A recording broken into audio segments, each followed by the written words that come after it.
ilaha illallah wa asyhadu anna Muhammadan abduhu wa rasuluh sallallahu alaihi wasallam la nabiyya ba'da.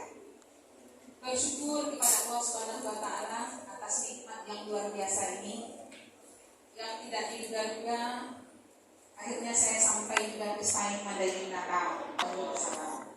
Dengan nafas Allahumma sholli ala sayyidina Muhammad wa ala ali Muhammad. Yang sama tahu kami bahwa pada waktu bertemu dengan mahasiswa program studi pendidikan agama Islam, saya merasa berada di tengah keluarga sendiri. Karena selalu saya bilang ke mahasiswa PAI manapun berada, bahwa PAI itu seperti rumah besar saya, dan mahasiswa PAI itu seperti anak kandung saya. Karena ibu adalah dosen dari program studi pendidikan agama Islam, S1, S2, S3 dari pendidikan agama Islam, dan home base-nya juga di Prodi Pendidikan Agama Islam, GS1 dan S2 Universitas Umat Islam Negeri Mahmud Yunus Batu Sangkar. Hidup PAI. Hidup. Alhamdulillah PAI selalu membanggakan dan PAI ini selalu multi talenta ya, seperti yang kita lihat tadi. Tepuk tangan untuk PAI. Berada di tengah-tengah keluarga PAI, memang kita temukan banyak sekali bakat-bakat yang ada pada mahasiswa program studi pendidikan agama Islam. Tadi bakatnya nyanyi. Kalau mahasiswa kita di Batu Sangkar yang dipuji Pak Rijani, alhamdulillah ini mahasiswa ibu dari Spain dan Yayan Batu Sangkar sebenarnya. Karena di Batu Sangkar ini kan baru-baru ini baru 2 bulan ini. Jadi memang banyak sekali bakat-bakat terpendam yang ada pada mahasiswa program studi pendidikan agama Islam, yang tentu saja ini ya butuh pengembangan lebih lanjut.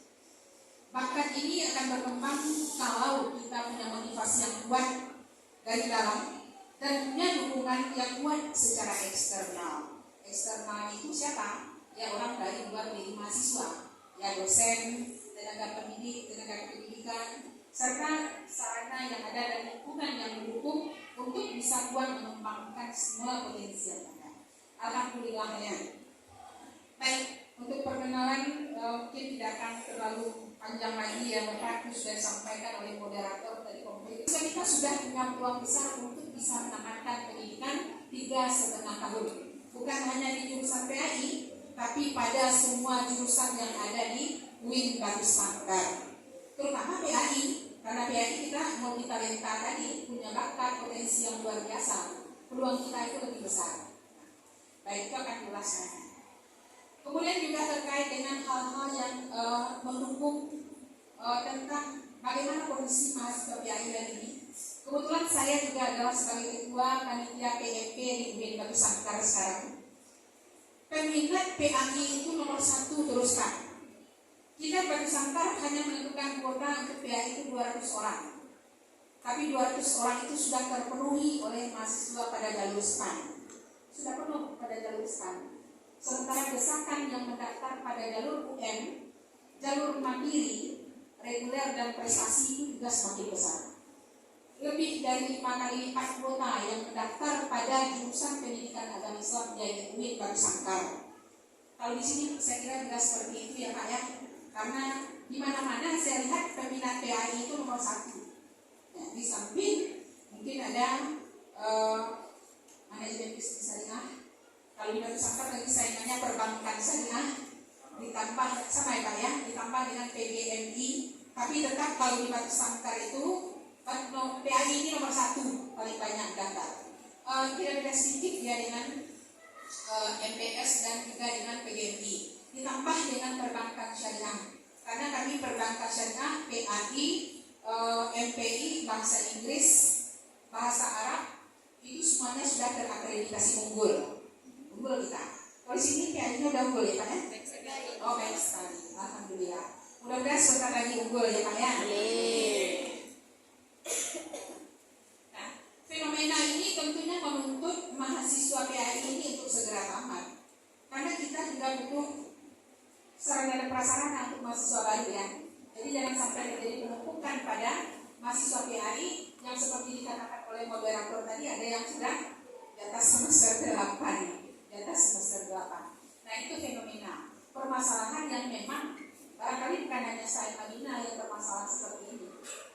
UIN Batu Sangkar juga menghadapi persoalan-persoalan yang seperti ini dulunya Pak. Tapi kalau sekarang, alhamdulillah masalah-masalah seperti ini sudah kami kecilkan, sudah kami perkecil, tidak lagi menjadi permasalahan yang membuat kami mesti memikirkan bagaimana cara percepatan tamat mahasiswa kita di UIN Batu Sangkar. Baik, kesempatan ini mungkin saya hanya berbagi saja Pak dari pengalaman yang sudah saya jalani. Kebetulan sebagai ketua program studi PAI itu saya 3 periode Pak, 3 periode. 3 ketua sayanya dari tahun 1999 sampai 2009, dari 2011 saya menjadi ketua prodinya. Nah, jadi karena itu amat banyak pengalaman saya berhadapan dengan masalah-masalah mahasiswa ini. Ada yang sudah semester 14 nangis-nangis datang ke saya, ada 3 itu Pak. Kemudian ada yang katanya nggak bisa menyelesaikan skripsi, nggak punya laptop, ada 3 itu Pak. Laptop saya baru saya beli, saya pinjamkan ke mahasiswa, ada 3 yang seperti itu. Ada juga karena sudah berkeluarga, dia tidak sanggup lagi menyelesaikan, ditambah lagi karena desakan ekonomi, maka saya desak justru pada waktu sudah berkeluarga itu justru harus cepat tamat. Karena dengan bekal ijazah di kantong, ini sudah aset untuk pengembangan ekonomi di masa depan. Ini pasti ya, karena prospeknya tentu peluangnya lebih banyak untuk mendapatkan pekerjaan yang lebih baik dan lebih layak. Dan alhamdulillah sesuai dengan ekspektasi apa yang sudah saya motivasi dan dorong dan lakukan untuk mahasiswa berbuah manis. Akhirnya mahasiswa yang saya sebutkan tadi itu diangkat dari PNS menjadi guru. Jadi beberapa tempat yang ada, dan alhamdulillah, dan tentu saja usaha tidak mengkhianati hasil ya Pak ya.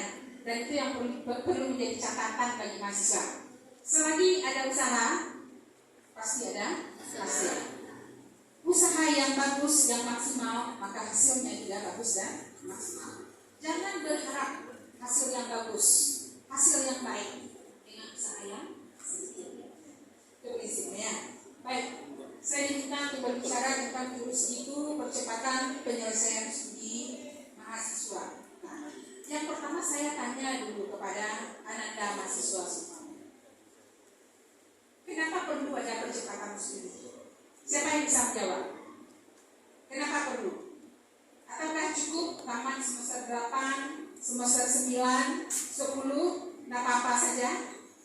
Anteng-anteng, tenang-tenang saja? Yang bisa 3,5 tahun seperti di UIN Batu Sangkar, mau? Coba angkat tangan siapa yang mau tamat 7 semester? Di sini penting peran dosen penasehat akademik. Dan mahasiswa sendiri harus mengontrol ini. Dan mahasiswa jangan luput bahwa ini adalah suatu hal yang penting. Karena ini sangat terkait dengan masa depan. Sangat terkait dengan prestise, sangat terkait juga dengan prestasi. Nah, lepas daripada itu. Nah, kenapa perlu adanya percepatan studi? Yang pertama kita lihat dulu dari sisi mahasiswa. Nah, apa dari sisi mahasiswa? Yang pertama persoalan ekonomi. Kalau Ibu melihat ini ekonominya mapan-mapan semua ini. Betul? Betul apa betul? Gak masalah bayar UKT 2,5 juta selama 14 semester. Gak masalah ya? Kalau di tempat Ibu di Batu Sangkar itu berdasarkan hasil pengamatannya, ekonomi mahasiswanya mungkin kebanyakan menengah ke bawah ya. Yang menengah ke atas itu sedikit.